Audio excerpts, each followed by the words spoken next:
एक समय की बात है, गांव में जहां घने जंगल और ऊंची पहाड़ियों के बीच एक छोटा सा गांव बसा हुआ था।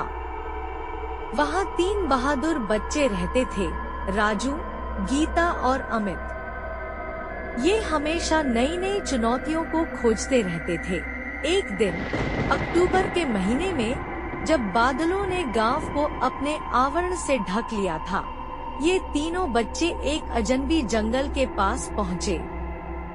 गांव वालों की मान्यताओं के अनुसार वह जंगल भूतों की वासस्थली थी और जो भी उसमें दाखिल होता वह वापस नहीं लौटता था। लेकिन राजू, गीता और अमित को उत्साह और साहस का साथ मिला होने के कारण उन्होंने उस जंगल की खोज करने का निर्णय लिया।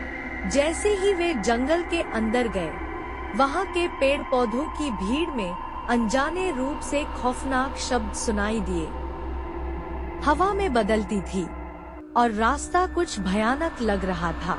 राजू ने पहले ही अपनी दिलेरी दिखाते हुए एक मोमबत्ती लाई थी। गीता ने अमित का हाथ थामा। उनका मन भय से धड़क रहा था। जैसे जैसे वे आगे बढ़ते गए, उन्हें ऐसा लगा कि वे अनदेखी नजरों द्वारा नजरअंदाज किए जा रहे हैं। ठंडी हवा उनकी आत्मा को छू रही थी और रास्ता मानो एक मेज बन गया हो जिसमें वे फंस गए हैं। बाद में उन्होंने अंधेरे में एक पुराने मकान का पता लगाया जो झुलस रहा था जैसे कोई भूत हो। वहाँ के अंदर वे घोर धूल से भरे हवा में खड़े हुए और हर जगह के कोबेवेब्स उनकी नजरों को स्वागत कर रहे थे।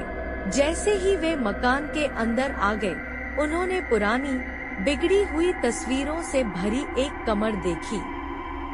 अचानक वहाँ की तस्वीरें हिलने लगी और उनके भीतर से भूतों की आवाजें आने लगी। पर जैसे ही भूत उनके पास आए, मोमबत्ती की रोशनी में एक गुप्त गलियार मिला जो उन्हें भूतों की चपेट में से बचा लिया। गलियार